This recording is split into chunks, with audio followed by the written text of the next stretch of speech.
A whole civilization will tonight, never to be brought back again. Ito ang banta ni US President Donald Trump noong April 7, 2026 sa kanyang post sa Truth Social. Hindi na bago ang mga pagbabanta ni Trump laban sa Iran, pero ang isang ito ang pinakamatindi at pinakamalaki ang posibleng epekto.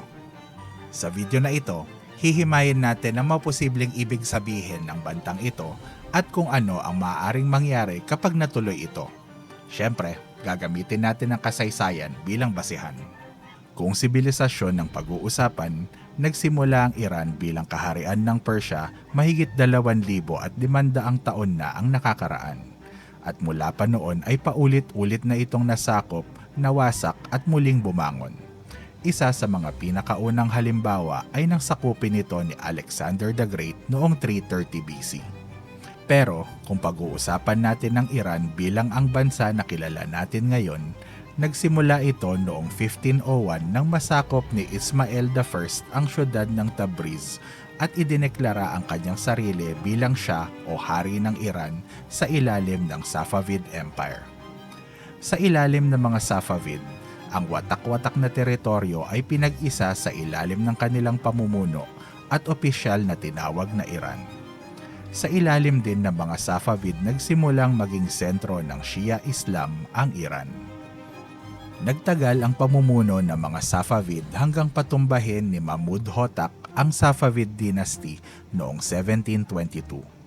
Sa pagkawala ng mga Safavid, humina ng husto ang Iran kaya napasok ito ng Russian Empire sa hilaga at ng Ottoman Empire sa kanluran.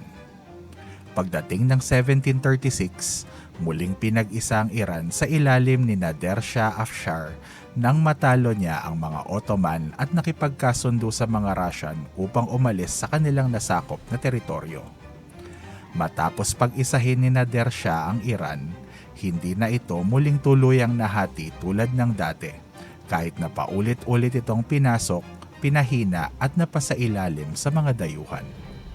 1941. Sa kasagsagan ng World War II, muling pinasok ng mga dayuhan ng Iran.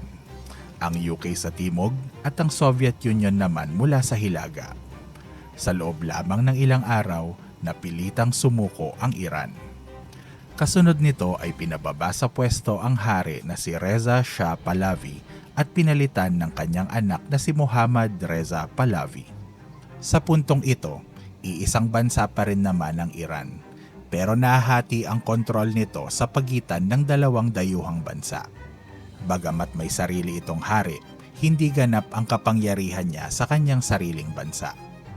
Noong April 28, 1951, naging Prime Minister ng Iran si Mohammad Mossadegh, isang leader na naghangad ibalik sa kamay ng Iran ang kontrol sa sarili nitong langis, na noon ay hawak ng UK sa ilalim ng Anglo-Iranian Oil Company. Hindi ito ikinatuwa ng mga dayuhan, kaya noong 1953, sa ilalim ng tinatawag na Operation Ajax ay pinatalsik si Mossadegh at binigay ang kapangyarihan sa hari na si Muhammad Reza Pahlavi, na siya namang nagbalik ng kontrol ng langis sa mga dayuhan. Pagdating ng 1979, sumiklab ang Iranian Revolution, kung saan pinatalsik ang hari at itinatag ang Islamic Republic sa pangungunan noon ni Ayatollah Ruhollah Khomeini. Ang Islamic Republic na ito ang namumuno sa Iran hanggang sa kasalukuyan.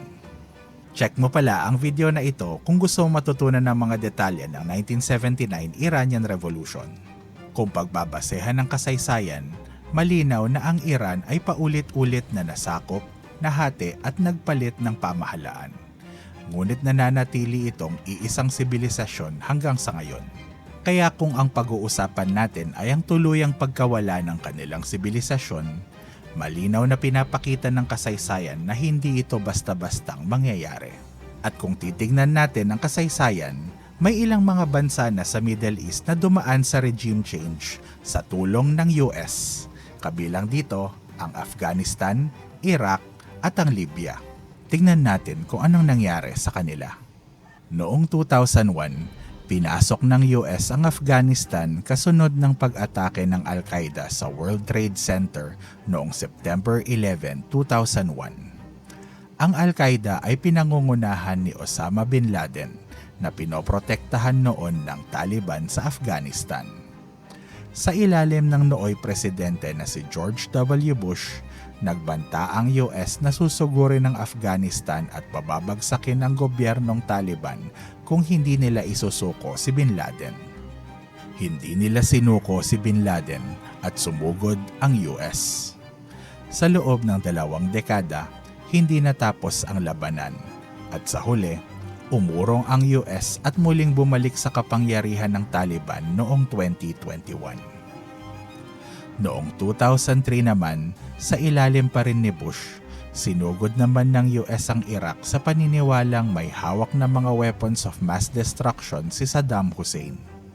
Kahit walang malinaw na ebidensya ukol dito, sumugod pa rin ang US at mabilis na napabagsak si Saddam. Pero, tulad ng nangyari sa Afghanistan, hindi dito natapos ang labanan. At sa gitna ng kaguluhan, umusbong ang teroristang organisasyon na kilala natin ngayon sa tawag na ISIS. Pagdating ng 2011, sinuportahan naman ng US at NATO ang mga rebelde sa Libya upang mapabagsak ang lider na si Muammar Gaddafi. Kalaunan, nanalo ang mga rebelde at napaslang si Gaddafi. Pero sa pagbagsak ng kanyang pamahalaan, hindi nagkaroon ng malinaw at matatag na kapalit. Sa huli, ang Libya ay pinaghatian ng iba't ibang mga armadong grupo at patuloy ang kaguluhan hanggang sa kasalukuyan. Kung pagbabasehan natin ang nangyari sa 3 bansang ito, malinaw na ang tinatawag na regime change ay hindi isang simpleng proseso. Sa halip na magdulot ng kapayapaan at kaayusan, kadalasan ay mas nagdudulot pa ito ng mas matinding kaguluhan.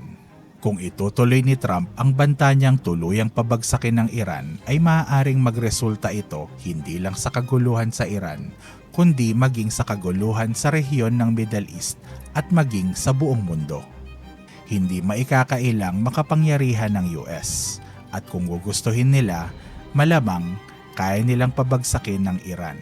Pero malinaw na pinapakita ng kasaysayan na ang pagbagsak ng isang bansa ay hindi nangangahulugan ng tuluyang pagbagsak ng isang sibilisasyon.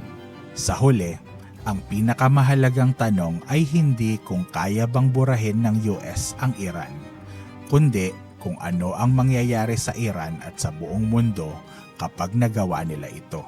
Invite pala kita sa Facebook page ha. Ang link ay nasa description sa ibaba o kaya naman ay nandito. Salamat po sa panonood. Si Coach Jonel po ito. See you next video.